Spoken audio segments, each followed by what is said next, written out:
Meu nome é Lilian, vim falar para vocês hoje sobre a abordagem da dengue na infância. A dengue, então, é uma arbovirose, que é uma doença, então, transmitida por um arbovírus. Esses são vírus transmitidos por artrópodes, que têm parte do seu ciclo replicativo ocorrendo nos insetos.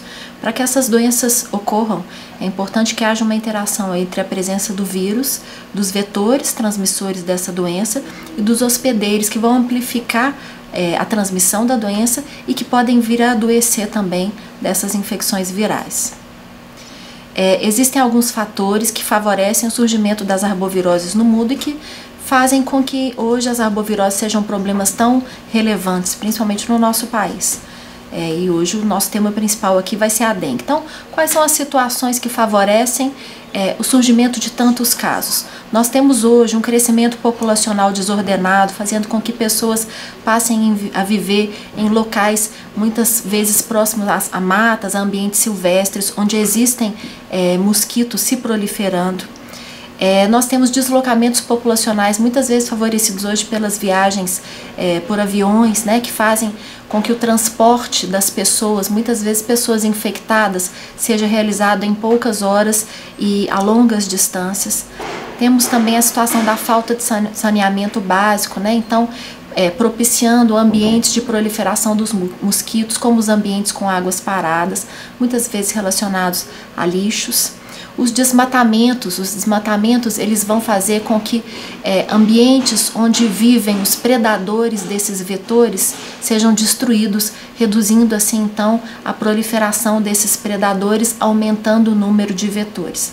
E também mudanças climáticas, né, fazendo com que as chuvas, o período de chuvas, o período de maior umidade, seja um momento então de proliferação também desses mosquitos. Então todas essas alterações fazem com que a gente tenha hoje uma população transportando patógeno assim de forma muito mais fácil do que há anos atrás, né?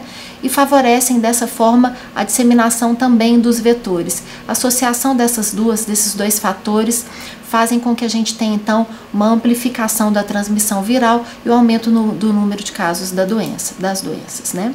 A gente tem 545 espécies de arbovírus, 150 deles são relacionados com doenças em humanos.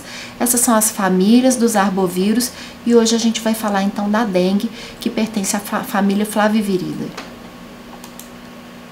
A dengue no mundo, então, as áreas de risco onde a gente tem maior número de relatos de casos são principalmente a América Central, a América do Sul, a África e a região da Ásia e da Oceania. São as regiões tropicais onde a gente tem maior proliferação dos vetores.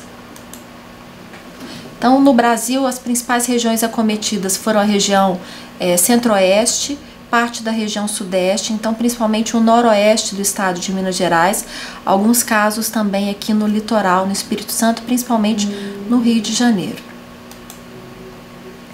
Em Minas Gerais, então em Minas, o que nós temos observado? Um aumento do número de casos. Esse ano, não nos primeiros meses do ano, como se observou muito na última epidemia, que foi em 2016 e a anterior a essa em 2013. Maior número de casos, principalmente em 2016, ocorreram aqui nos primeiros meses do ano, janeiro, fevereiro, um pico em março. Então, esse ano a gente observa mais casos do que 2018 e do que 2017, mas ainda um número menor de casos quando se compara ao último ano epidêmico, que foi em 2016. No entanto, o aumento do número de casos esse ano vem ocorrendo agora, a partir do mês de abril, março, abril, com um pico de casos no mês de abril e agora alguns casos já relatados no mês de maio. Então aqui mostrando para vocês, em laranja o ano de 2013 em Minas Gerais, né? Um pico do número de casos nas primeiras semanas do ano. Em 2016 em marrom também um pico do número de casos, principalmente nos primeiros meses, fevereiro, março. Aqui em verde, 2010, aqui são os anos epidêmicos. E 2019, em que nós estamos tendo um aumento do número de casos, mas agora um pouco não realmente ocorrendo nos primeiros meses do ano, agora um pico maior nos meses de março e nos meses de abril. Esperamos que, de acordo com os anos anteriores, a partir de agora a gente possa observar uma queda no número de casos. porque a doença ocorre prioritariamente nos primeiros meses do ano, nas estações chuvosas. E em Minas Gerais, essa é a região de Minas mais acometida agora na epidemia de 2019.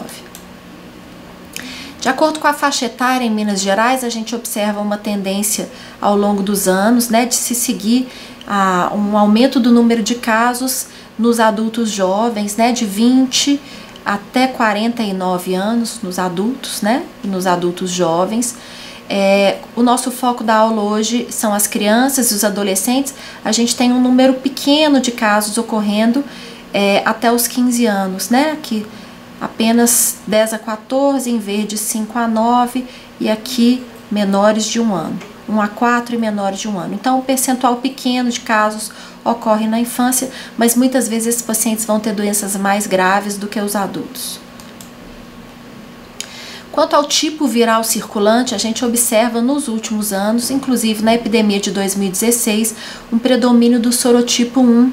E já em 2018, a gente começa a ver um aumento do número de casos causados pelo sorotipo 2, o que já antecedeu, então, esse surto ocorrendo esse ano, causado principalmente pelo sorotipo 2. Então, a maioria das pessoas que estão se infectando esse ano, se elas já tiveram contato com o vírus, elas já tiveram contato principalmente com o sorotipo 1 e agora elas estão se reinfectando com um novo sorotipo circulante.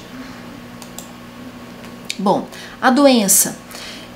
A dengue, então, é uma doença dinâmica, ela tem fases, as fases elas ocorrem ao longo de dias, geralmente a doença vai durar cerca de 1 semana. É importante que a gente saiba reconhecer essas fases para que a gente faça intervenções adequadas a cada fase. É importante que a gente esteja atento, muito atento aos sinais de alerta da doença, que eles antecedem muitas vezes o choque da dengue, que é a principal evolução grave dos pacientes com dengue, né? Principal causa de óbito desses pacientes. Então, o reconhecimento dos sinais de alerta faz com que a gente reconheça os pacientes que podem evoluir mal. O tratamento é simples e efetivo, então a base do tratamento da dengue é a hidratação desses pacientes, não é necessário nenhuma medicação adicional. Essa hidratação pode ser feita em qualquer serviço de saúde ou mesmo no domicílio. Então, as 3 fases que eu vou chamar muita atenção para vocês aqui são a fase febril, a fase crítica e a de recuperação. Tá muito atento, porque o meu tratamento vai depender de em que fase esse paciente da doença, esse paciente se encontra. Então, a definição de dengue é uma doença febril aguda por até 7 dias, acompanhada de pelo menos 2 dos seguintes sinais e sintomas. São sintomas muito inespecíficos, né? A época do ano de ocorrência desse quadro nos ajuda a pensar mais em dengue ou não. Então, esses sintomas no segundo semestre do ano, acompanhado de um quadro febril, a gente vai pensar em outras etiologias que não a dengue, mas nesse momento a gente precisa pensar sim na dengue como etiologia principal. Então, cefaleia, dor retroorbitária, mialgia, artralgia, prostração, sintomas inespecíficos. O exantema pode estar associado, ele pode ou não estar presente. Máculo papular pode ser pruriginoso ou não, ele ocorre com mais frequência na defervescência da febre. E os pacientes com dengue, eles podem ter sangramentos, seja de pele, seja de mucosa ou não. Não necessariamente ocorrem sangramentos nos pacientes com dengue. Associado a esses sintomas de mal-estar, de dor, né, no corpo, na cabeça, a gente tem predomínio na dengue de sintomas do trato digestivo, como náuseas, vômitos, diarreia, dor abdominal, e não de sintomas respiratórios. Então, é interessante a comparação da dengue com a influenza. Então, a dengue é uma doença que causa um mal-estar muito grande, assim como a influenza, uma mialgia, uma artralgia, uma cefaleia. No entanto, ela está associada muito mais a sintomas do trato digestivo do que a sintomas respiratórios. Inclusive, nos adultos, os sintomas respiratórios são relatados na dengue com uma frequência muito baixa. Na criança, nem tanto. Então, aqui todos os sintomas que a gente pode observar, né? Dor no fundo dos olhos, também bem descrito, né? Uma dor nos olhos, às vezes as crianças não sabem descrever bem, mas elas falam que os olhos doem.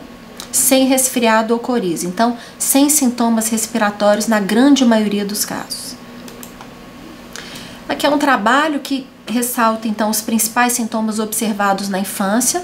Então, febre, dor abdominal, prostração, vômitos, o rash, manifestações hemorrágicas ocorrendo em 65% dos pacientes, cefaleia também cerca de 50% e a dor muscular, bem como já é descrito na definição de caso. Aqui eu queria chamar a atenção para vocês então dos achados laboratoriais mais frequentes. Muito comum então o encontro da queda de plaquetas, né? Esse estudo mostrou plaquetopenia menor do que 100 mil em 75% dos pacientes. A redução da albumina, elevação de transaminase. São sintomas inespecíficos. Outro aqui que não foi descrito nesse trabalho, mas que também é bem descrito, é a leucopenia. Então, leucopenia, plaquetopenia, queda na albumina, elevação de transaminases, geralmente com PCR baixo. No entanto, dentre os exames laboratoriais, esses são os que a gente observa com maior frequência, mas eu queria chamar a atenção que o mais importante deles, para a nossa conduta terapêutica, vai ser, na verdade, o hematócrito, a alteração do hematócrito. Aqui são alguns casos de pacientes que nós tivemos. O exantema, ele pode ter algumas petequias, né? A gente pode ter uma hiperemia conjuntival também, mas no geral o exantema da dengue é uma hiperemia bem difusa, um vermelho difuso e descreve-se como ilhas de pele sã. Então a gente tem algumas partes apenas dessa pele, né? Como essa região aqui, né? Em que a gente pode observar a pele sem a hiperemia. Então aqui também bem típico, né, uma hiperemia difusa com algumas regiões em que a gente observa a pele sã. Esse é o exantema típico, mas a gente pode ter também exantema maculopapular, que pode se confundir com rubéola, com sarampo, com escarlatina. Mas o mais observado é esse. Esse aqui foi um trabalho da doutora Marisa, em que ela identificou no pronto atendimento crianças com dengue e crianças com sintomas com uma febre sem um diagnóstico específico que não tinham dengue. E ela compara esses sintomas gerais apresentados pelos pacientes com dengue e os pacientes sem dengue. E ela observa então que nenhum dos sintomas pôde predizer o diagnóstico de dengue, nenhum deles. Nem a presença de exantema, nem a presença de vômitos, diarreia, da cefaleia, da artralgia, da dor retroorbitária ou da mialgia. Então, todos os sintomas na infância foram tão presentes em pacientes com dengue quanto em pacientes que não tinham diagnóstico de dengue. Isso faz a gente observar então que os sintomas respiratórios na infância, eles também podem estar presentes nos pacientes com dengue, diferentemente dos adultos, onde eles vão ser menos frequentes. Então aqui, olha, sintomas respiratórios também observados nesse trabalho foram tão presentes em um grupo quanto em outro. Então aqui, eu queria ressaltar as fases da dengue. Essa imagem é muito interessante, está no guia de diagnóstico do tratamento do Ministério da Saúde, da Prefeitura de Belo Horizonte também. Então nós temos a fase febril, a fase crítica e a fase de recuperação. Na fase febril eu tenho uma viremia, né? Eu tenho a febre com cefaleia, vômitos, mal-estar geral, náuseas, vômitos, dor abdominal. Nesse momento o meu risco aqui é de desidratação por vômitos, de convulsão febril nas crianças, né? Mas o problema maior da dengue ocorre na defervescência, no momento em que a febre passa. Esse é o problema, a fase crítica da dengue, principalmente as primeiras 48 horas afebris. Por quê? Nesse momento eu vou ter uma elevação do meu hematócrito, uma queda das minhas plaquetas e é o momento em que eu posso ter o extravasamento de líquido do compartimento vascular para o terceiro espaço e por isso eu tenho a elevação do hematócrito, causando choque e também a presença de sangramentos decorrentes dessa plaquetopenia, causando também a redução do líquido do compartimento intravascular. Então o choque da dengue ele é inicialmente um choque hipovolêmico, que vai ocorrer principalmente nessa fase crítica, nessas primeiras 48 horas sem febre. Depois desse momento, eu passo a ter então uma recuperação das plaquetas, uma queda do hematócrito, porque nessa fase de recuperação, o corpo passa então automaticamente a reabsorver aquele líquido que foi extravasado, reestabelecendo então o volume do compartimento intravascular, levando então a essa queda do hematócrito. Muito importante reconhecer as fases, porque na fase crítica eu tenho que estar atento para uma hidratação muitas vezes vigorosa desse paciente. No entanto, passadas essas 48 horas em que eu entro na fase de recuperação, eu sei que eu preciso reduzir a minha hidratação desse paciente, porque o próprio organismo já está se encarregando de reabsorver esse líquido que foi extravasado e de reestabelecer o volume no compartimento intravascular. Se a gente continua hidratando esse paciente muito nesse momento da recuperação, a gente muitas vezes vai levar esse paciente, fazer com que esse paciente tenha derrames cavitários, muitas vezes pela nossa hidratação vigorosa, ultrapassando a fase crítica. Aqui são sinais de alarme, não ficou muito nítido, mas eles vão anteceder o choque e vão ocorrer principalmente nessa fase crítica. Então, a gente tem que estar atento à presença desses sinais no momento, nas primeiras 48 horas de defervescência da febre. Eu tenho um slide com as imagens maiores, vou deixar para comentar melhor sobre eles depois. Aqui só fazendo uma comparação entre dengue e as outras arboviroses, principalmente zika e chikungunya, que evoluem com febre, com exantema, com hiperemia conjuntival, com cefaleia, artralgia, mialgia também, né? A febre na zika não é tão presente quanto nos quadros de dengue e de chikungunya. Eu destaquei aqui o exantema, que ele vai estar mais evidente nos quadros de dengue quando se compara a zika e a chikungunya. A cefaleia também é mais importante aqui. Por outro lado, o acometimento articular, que pode ocorrer na dengue, ele é mais presente nos casos de chikungunya, os edemas articulares, a dor articular, e os fenômenos hemorrágicos são mais frequentes também nos quadros de dengue do que nos quadros de zika e chikungunya. Isso se destaca um pouco das outras doenças. Então, sempre que a gente estiver diante de um paciente com dengue, é importante a gente identificar a fase da doença em que ele se encontra e que a gente saiba classificar o paciente de acordo com os critérios da Organização Mundial de Saúde. Esses critérios são de 2009. Hoje a gente já não fala mais em dengue hemorrágica. Isso se refere a uma classificação de 1997, que já ficou antiga e que já não faz mais sentido que a gente classifique esses pacientes assim. Então, hoje, a OMS nos orienta que a gente classifique os pacientes em pacientes com dengue sem sinais de alarme, dengue com sinais de alarme e dengue grave. Essa classificação é importante porque ela pode predizer o prognóstico desses pacientes, né? Então, claro, pacientes com dengue grave tem muito mais casos de óbito nesse grupo. Pacientes com dengue com sinais de alarme é um grupo em que eu preciso fazer intervenções mais pontuais, muitas vezes internar esses pacientes, fazer uma hidratação mais vigorosa. Então, é importante, essa classificação ela me direciona para uma abordagem mais intensa, mais intensiva para esses dois grupos, pacientes com sinais de alarme ou pacientes com dengue grave. Então, aqui a definição de dengue sem sinais de alarme, a gente já comentou. Lembrar que crianças com febre por 2 a 7 dias sem foco também são considerados casos suspeitos, principalmente nesse período epidêmico, assim como eu comentei com vocês naquele trabalho da doutora Marisa. Aqui os sinais de alarme, então os principais não, todos eles. Dor abdominal intensa, não é qualquer dor abdominal, a dor abdominal ela pode estar presente aqui nos quadros de dengue, tá? É uma dor abdominal que se destaca, intensa, né? Importante. Vômitos persistentes, então 3 vômitos no período de 4 horas ou 6 vômitos no período de 6 horas, tá? São vômitos importantes. Acúmulo de fluidos, derrames cavitários, então ascite, derrame pleural, são os quadros que a gente observa mais.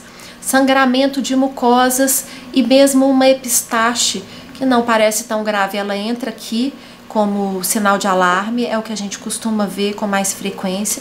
Alteração do sensório, letargia ou irritabilidade, a hipotensão postural, a queda de 20 milímetros de mercúrio na pressão sistólica, quando essa criança se coloca de pé até 3 minutos após, hepatomegalia, dolorosa ou não, e o aumento progressivo do hematócrito. O Ministério da Saúde e a Prefeitura de Belo Horizonte definem um pouco melhor esse aumento progressivo do hematócrito. Esses critérios são da Organização Mundial de Saúde, mas de acordo com a Prefeitura de Belo Horizonte, eles consideram aqui como sinal de alarme quando a gente tem um hematócrito elevado acima de 10% do valor de referência para aquela idade, associado à queda de plaquetas abaixo de 50 mil, associado ou não à queda de plaquetas. Então, a Prefeitura de Belo Horizonte considera também o fator plaquetas aqui como sinal de alarme, principalmente quando associado à elevação do hematócrito. Por que os sinais de alarme antecedem o quadro de dengue grave? Porque todos eles tiveram associados a sinais de choque, né? Então, o sangramento ele pode favorecer a redução do volume do compartimento intravascular e favorecer o quadro de choque. O acúmulo de fluidos ele traduz essa perda de líquido do compartimento intravascular. Vômitos persistentes também podem levar a uma hipovolemia, anteceder o choque. A dor abdominal intensa ela está relacionada a um acúmulo de fluido na cavidade abdominal, principalmente no retroperitônio, causando uma irritação nervosa. É daí que vem essa dor abdominal mais intensa. A letargia ou irritabilidade relacionada à hipoperfusão do sistema nervoso central. A hipotensão postural, a hepatomegalia também associado à distensão hepática, né, principalmente da cápsula hepática por extravasamento de líquido para o terceiro espaço, e aumento progressivo do hematócrito, que traduz então essa hemoconcentração que ocorre quando esse líquido extravasa. Então, não é à toa que esses sinais são sinais de alarme e a gente deve fazer intervenções apropriadas, né, quando a gente observa esses sinais, porque todos eles são sinais que antecedem a presença do choque. E aqui chamar a atenção então para os quadros de dengue grave. O que é a dengue grave? Então, o choque, né? Pacientes com sinais de choque é a principal forma de descompensação da dengue. Pacientes com sangramento grave, e aí depende da avaliação médica, né? Para se considerar aquele sangramento como grave ou não. Ou pacientes que tenham acometimento grave de órgãos. Então, muitas vezes, os pacientes com dengue, eles têm hepatites com elevações de transaminase, hepatites graves, né? Alteração do estado mental, insuficiência cardíaca, uma disfunção renal também. Então, o acometimento de algum órgão de forma mais grave também é considerado um quadro de dengue grave. O diagnóstico laboratorial, ele pode ser feito através do teste rápido, né, que identifica antígenos do vírus, pode ser realizado até o 5º dia de doença. A partir do 5º dia, 6º dia, a gente já pode colher a sorologia, principalmente o IgM, que vai estar presente já nesse momento e que pode persistir por até 12 semanas. Isso é importante a gente destacar. Quando a gente compara com as outras arboviroses, é importante lembrar que o IgM da dengue, ele pode fazer uma reação cruzada com a febre amarela e com o vírus da Zika. E eu queria destacar para vocês também que muitas vezes a gente não tem observado a presença do NS1 nos primeiros dias da doença. Isso se justifica porque essa positividade varia muito dependendo do momento da doença em que a gente colhe o exame, mas também dependendo da presença da infecção prévia. Então, pacientes que já se infectaram previamente com o vírus da dengue, eles podem ter o seu teste NS1 negativo numa segunda infecção ou numa reinfecção. Bom, então, uma vez que a gente tem esses dois conceitos, as fases clínicas da doença, as 3 fases da doença, e qual a classificação daquele paciente? É um paciente com dengue sem sinais de alarme, com dengue com sinais de alarme, ou é um paciente com dengue grave? A partir daí, então, a gente vai definir o tratamento, estando sempre atento que na fase afebril, nas primeiras 48 horas afebril, é o momento em que eu posso ter surgimento de sinais de alarme e em que eu posso ter o surgimento do choque. A gente tem também uma classificação do Ministério da Saúde e da Prefeitura de Belo Horizonte, que é uma classificação de tratamento, tá? Então, a partir daquela classificação da OMS, nos pacientes que têm dengue sem sinais de alarme, eu posso classificá-los como grupo A ou como grupo B de tratamento. O grupo B, ele se diferencia do grupo A porque são pacientes que têm sangramento de pele, não de mucosa, porque a mucosa já vai entrar aqui como sinais de alarme, né? Mas pacientes com sangramento de pele e grupos de risco entram no grupo B. Na infância, todas as crianças menores de 2 anos já fazem parte do grupo de risco, de pior evolução, então são tratados como grupo B e, em geral, pacientes com morbidades também vão ser tratados como grupo B. O grupo C de tratamento, então, são aqueles pacientes que, de acordo com a Organização Mundial de Saúde, são pacientes classificados como dengue com sinais de alarme, e o grupo D são os pacientes com dengue grave, de acordo com a Organização Mundial de Saúde. Aqui a classificação da Prefeitura de Belo Horizonte também, né, em que a gente distingue o grupo A, o grupo B, o grupo C e o grupo D, também da mesma forma como eu comentei na classificação do Ministério da Saúde. É importante que a gente tenha em mente os valores de hematócrito ideais para cada idade, porque o aumento do hematócrito traduz extravasamento de líquido para o terceiro espaço e me orienta a hidratar bastante aquele paciente para reestabelecer esse líquido do compartimento intravascular. Então, o valor do hematócrito, dentre os dados laboratoriais, é o que mais vai ser útil para me orientar quanto ao tratamento. Então, é importante que a gente tenha em mente quais são os hematócritos ideais, basais para cada idade, ou se a gente tiver um exame daquele paciente, né, que anteceda esse quadro, a gente pode considerar o hematócrito basal desse paciente como esse exame inicial ou um exame antecedente ao quadro. Então, vou falar um pouco da classificação de acordo com cada um dos grupos. Grupo A são pacientes com dengue, sem sinais de alarme, claro, né? Sem sangramentos, sem sinais de alarme ou choque, sem comorbidades e que não pertençam a grupos de risco. Vão ser a maioria dos pacientes sintomáticos, né? Nesse grupo, a gente vai ter uma dificuldade em predizer a evolução desses pacientes, porque eles podem vir a apresentar sinais de alarme, principalmente na fase febril. Então, é importante que esses pacientes sejam orientados para, caso surjam sinais de alarme, que eles retornem ao serviço de saúde, né?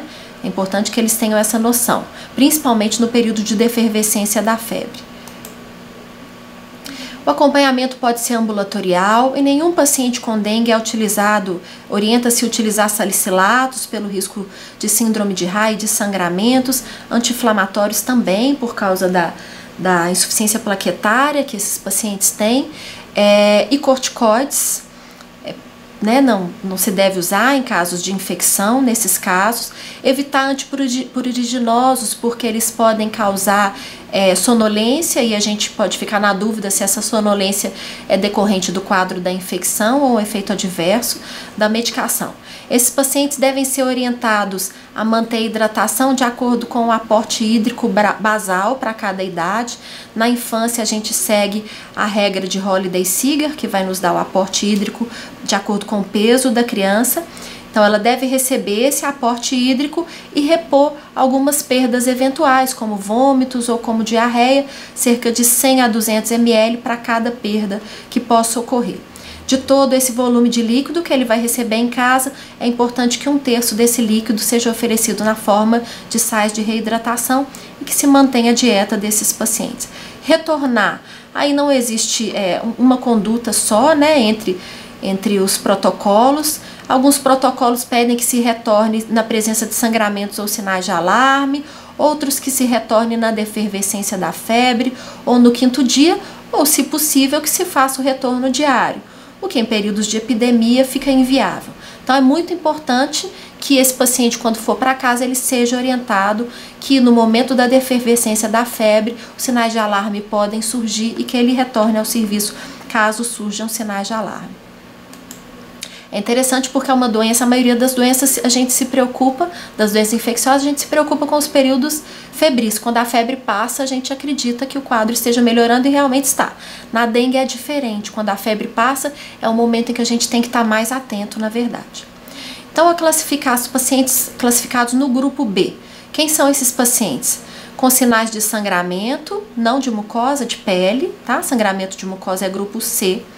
Mesmo que esse sangramento seja apenas a prova do laço. Então, o paciente lá do grupo A tem que ser submetido à prova do laço, porque se ele tiver uma prova do laço positiva, ele vai ser encaixado no grupo B. Então, a prova do laço, o grande ganho dela é que a gente possa definir melhor a classificação desse paciente como grupo A ou como grupo B, porque as intervenções vão ser diferentes entre os dois grupos. Aqui também se encaixam, então, pacientes com doenças de base e os lactentes, as crianças menores de 2 anos. Nesses pacientes, eu já preciso ter um valor de hematócrito, eu já preciso colher um hemograma nos pacientes do grupo B, coisa que nem sempre é necessário nos pacientes do grupo A, tá? A gente colhe o hemograma e a gente tenta fazer o diagnóstico definitivo, seja pela pesquisa viral do NS1 até o 5º dia ou do IgM a partir do 5º dia. Outros exames vão ser colhidos de acordo com a condição clínica, e a gente sabe que os principais exames que se alteram além do hemograma são a albumina e as transaminases. Então, a gente colhe esse exame e vamos manter esse paciente em observação até que chegue esse resultado do exame. Nesse período de observação, esse paciente vai ser hidratado, de preferência por via oral. Se ele estiver tolerando bem, a gente vai hidratá-lo por via oral, caso contrário, por via venosa. Como vai ser feita essa hidratação? Isso aqui é um fluxograma do Hospital Infantil João Paulo II, que é a referência para atendimento das crianças com dengue, onde eu trabalho. E aqui, então, explica bem, de forma bem simples, né, como conduzir esses pacientes. A gente tem também os fluxogramas da Prefeitura de Belo Horizonte, do Ministério da Saúde. Então, grupo B, solicitar hemograma, iniciar a hidratação até que se chegue a esse resultado do hemograma. Se eu identifico pacientes que tenham um hematócrito acima de 10% do basal para aquela idade ou uma plaqueta menor do que 50.000, eu preciso colher esse exame novamente desse paciente, mas eu vou mantê-lo sobre uma hidratação mais vigorosa e vou repetir esse hematócrito após 4 horas de hidratação. Então, veio com hematócrito acima de 10% do valor de referência, eu vou hidratar esse paciente por 4 horas, o adulto num volume de 25 ml por quilo, a criança no volume de 40 ml por quilo. Se eu fizer uma hidratação venosa, eu vou fazer com soro fisiológico ou Rigel lactato. Se for uma hidratação oral, eu posso fornecer líquido sendo 1/3 na forma de TRO. E repito esse hematócrito até 4 horas. Se esse hematócrito continua em ascensão ou não mostra sinais de melhora, ou se esse paciente desenvolve outros sinais de alarme nesse período, eu vou conduzi-lo como grupo C. Se eu tenho uma redução do hematócrito, seja na minha primeira coleta, né? Na verdade, se eu tenho um hematócrito com uma elevação menor do que 10% do valor basal, ou um hematócrito normal para a idade, plaquetas acima de 50.000, ou se nesse momento eu observo a redução do hematócrito, o paciente está clinicamente estável, eu posso dar alta e hidratá-lo como grupo A. Então, grupo B, ele vai fazer um primeiro hemograma, vou hidratá-lo até que chegue esse resultado. Essa primeira hidratação com soroterapia oral, de preferência de manutenção, volume para manutenção daquelas horas em que ele está aguardando. Chegou o meu primeiro hematócrito, se ele está elevado, eu faço uma hidratação um pouco mais vigorosa em 4 horas, repito o hematócrito num segundo exame, para avaliar hematócrito e plaquetas também, para avaliar se eu posso liberar esse paciente para casa ou se eu vou interná-lo e no grupo C, conduzi-lo como grupo C. Pacientes do grupo C, então, são aqueles que têm sinais de alarme. Os sinais de alarme diferem um pouco de acordo com os protocolos. Aqui são os sinais da Prefeitura de Belo Horizonte, né? Hipotensão postural, bem especificada, alteração de sensório, hepatomegalia, sangramento de mucosas, inclui-se aqui também a diminuição da diurese, a presença de hipotermia ou de desconforto respiratório, e aqui então a Prefeitura de Belo Horizonte especifica um pouco mais o que seria a elevação do hematócrito. Então, considera-se grupo C, o hematócrito elevado acima de 10% do valor basal para a idade daquele paciente, associado à queda abrupta de plaquetas, associado ou não, à queda abrupta de plaquetas abaixo de 50.000. Lembrando que o hematócrito é sempre o mais importante. E a presença também de derrames cavitários. Então, esses pacientes que têm sinais que podem anteceder o choque, que vão ocorrer principalmente no período afebril, esses pacientes precisam ser hospitalizados, porque aqui a minha hidratação precisa ser venosa, tá?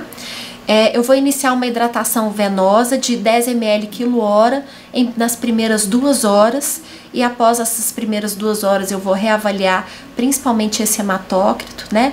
Posso repetir essa minha hidratação de 10 ml quilo-hora em 2 horas por até 3 vezes para observar a estabilidade clínica ou a melhora clínica, porque às vezes o paciente foi classificado como C não porque o hematócrito era mais alto, porque ele tinha uma dor abdominal intensa. Então, eu vou fazer essa hidratação para tentar reduzir a dor abdominal, tá?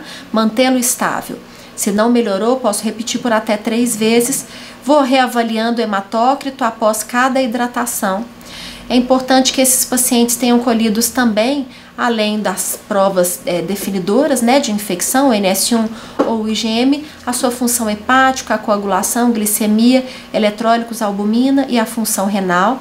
Exames de imagem devem ser realizados se suspeita de derrames cavitários, porque os derrames cavitários também são critérios da classificação C, e a gente tem observado muito crianças com redução do murmúrio vesicular em bases. Então, nessa epidemia de 2019, muitas crianças com derrame pleural, seja como sinal de alarme, seja depois da fase da defervescência, porque foram submetidas a uma hidratação vigorosa e já passou a fase crítica, ela começa a reabsorver aquele líquido e a gente continua a hidratar vigorosamente essa criança. Então, a gente tem visto muitas crianças com derrame associado a esses 2 fatores. Há uma iatrogenia, muitas vezes, e às vezes também como definição de sinal de alarme. Lembrando, gente, o ultrassom, quando realizado na dengue, é muito comum que se observe espessamento da parede da vesícula biliar, muito típico da dengue, né? E anos atrás, muitas vezes foi confundido com doenças da vesícula biliar. Hoje a gente sabe que é um achado da dengue. Observem o derrame pleural muito descrito nessas crianças, né? E em terceiro lugar, a ascite. Em quarto lugar, a hepatomegalia e a esplenomegalia. São os principais achados. Grupo C. Então, o acompanhamento da resposta à reposição volêmica vai ser feito por meio do hematócrito, que eu vou colher a cada 2 horas de reposição, pela manutenção de sinais vitais estáveis, melhora da dor, quando esse paciente tiver com dor, né? Uma estabilidade respiratória e pela manutenção da diurese adequada. Plaquetas, transfusão de plaquetas. Às vezes o paciente classificado como C, ele vai ter uma plaquetopenia abaixo de 50 mil, né? Vai ser um dos critérios, mas a transfusão de plaquetas, ela é indicada no paciente com dengue apenas para favorecer o tamponamento em um local de sangramento.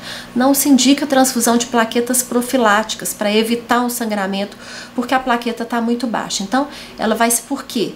Porque o sangramento na dengue, ele ocorre não só pela redução no volume, na quantidade de plaquetas, mas também por disfunção das plaquetas. Então, a plaqueta vai ser indicada só nas situações de sangramento.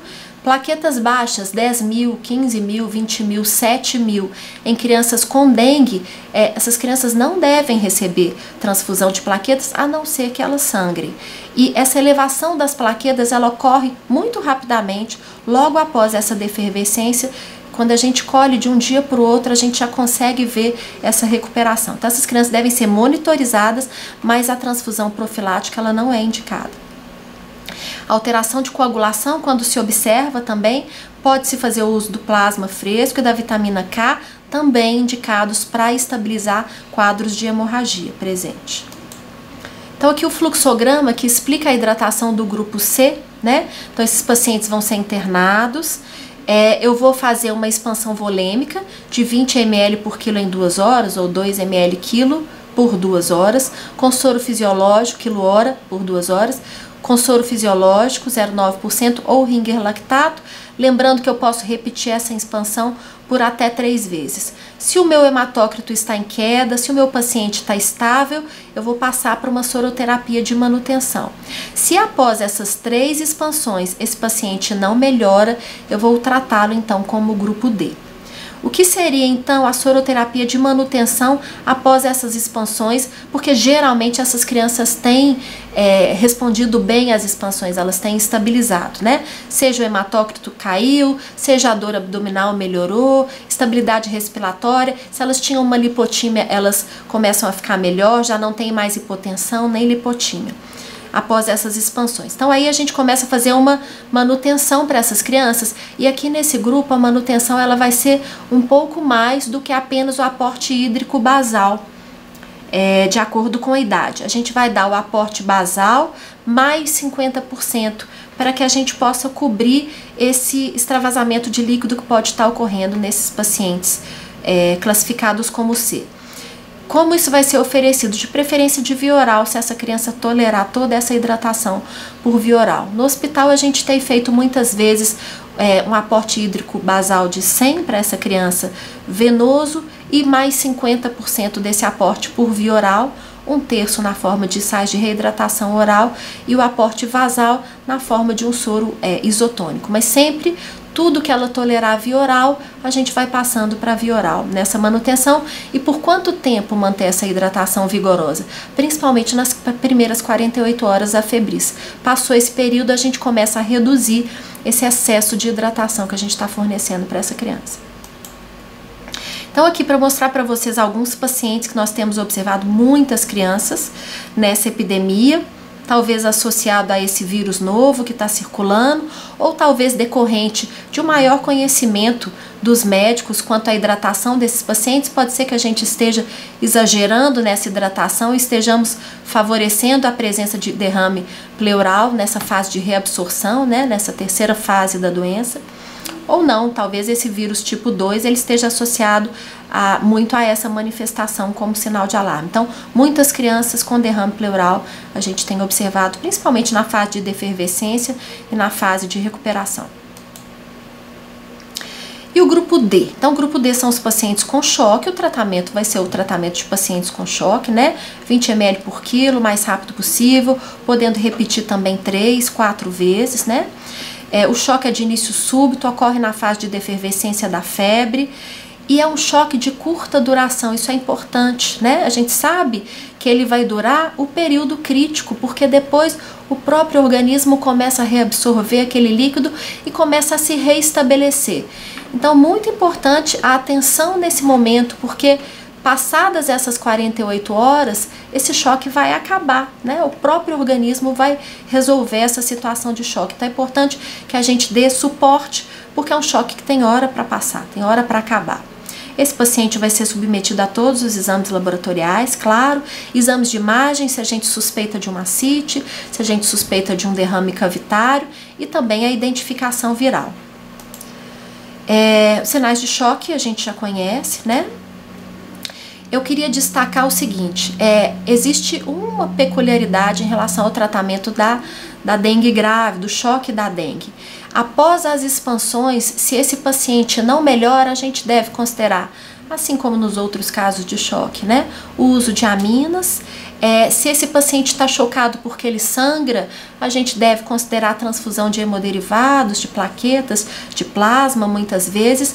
Mas se esse paciente eu estou hidratando e ele não resolve o choque e o hematócrito dele continua aumentado, significa que o volume que eu estou dando para esse paciente está se perdendo todo por o terceiro espaço e por isso eu não consigo resolver o choque desse paciente, nem a elevação do hematócrito. Então, se após as primeiras expansões eu tenho essa situação de choque persistente com hematócrito elevado, há indicação de transfusão de albumina nesses pacientes, para que a gente possa manter esse líquido que a gente está dando dentro do compartimento intravascular.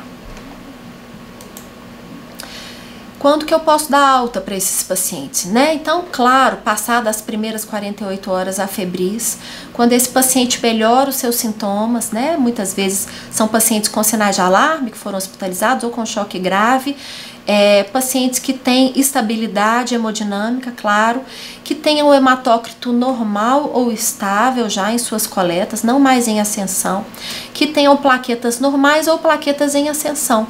Então, muitas vezes esse paciente teve 7.000 plaquetas, 10.000, 20.000, 70.000. Eu não preciso, em todos os casos, de ter plaquetas normais para dar alta para esse paciente. Plaquetas em ascensão acima de 50.000 já é um critério bem tranquilo. E caso o paciente tenha apresentado derrames cavitários, que a gente observe que esses derrames cavitários já estão em regressão, em fase de reabsorção. Era isso, muito obrigada.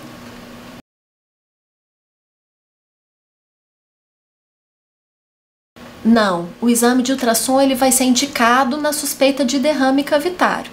Então, se chega um paciente para você e você acha que aquele paciente tem uma ascite, Se ela estiver bem nítida, ele já é encaixado como grupo C de tratamento, você já precisa interná-lo, fazer uma hidratação venosa. Se você está na dúvida, o ultrassom pode te ajudar a defini-lo como grupo C, se houver realmente um derrame cavitário ou não. E nos pacientes com dengue grave, ele vai ser útil também para nos ajudar a definir a presença ou não desse derrame cavitário.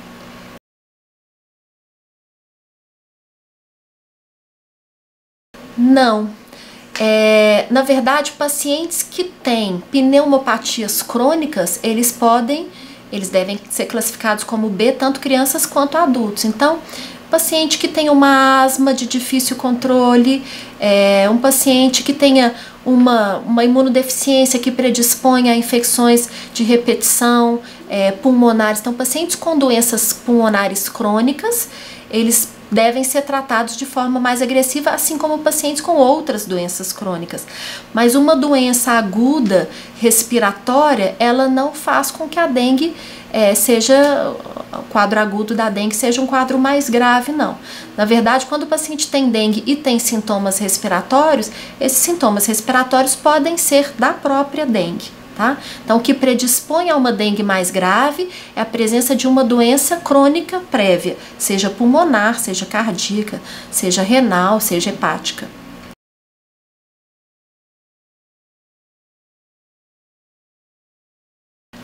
A chikungunya menos ainda. Então, chikungunya, o quadro típico, bom, no adulto, quadro típico de artralgia, de edema articular, né? Às vezes uma conjuntivite, às vezes um exantema. Na criança, o quadro de chikungunya não se manifesta tanto como o acometimento articular do adulto. A gente vai ter muitas lesões de pele, lesões bolhosas, lesões hipocrômicas, hipercrômicas, quadros neurológicos de encefalite, de meningite, são as principais manifestações da chikungunya na infância. Agora, os sintomas respiratórios, eles não são frequentes, nem na chikungunya na infância, nem na chikungunya no adulto. São mais frequentes até na dengue, quando a gente compara a frequência observada na chikungunya. E não são tão frequentes na dengue assim. Então, chikungunya menos ainda, tá?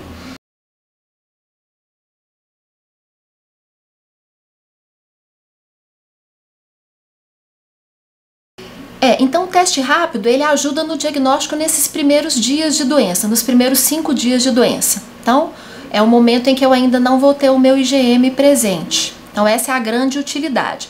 Lembrando que nós estamos vendo muitos pacientes com dengue com teste rápido, nessa epidemia agora, negativo.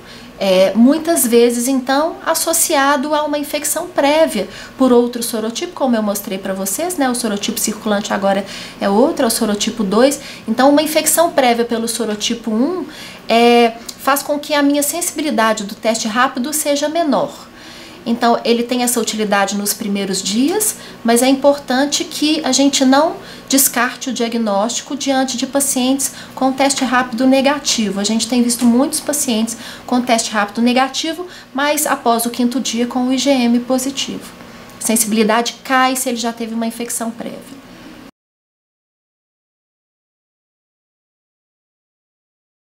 Eu não conheço o teste rápido para dengue vendido. Não, realmente eles têm divulgado isso.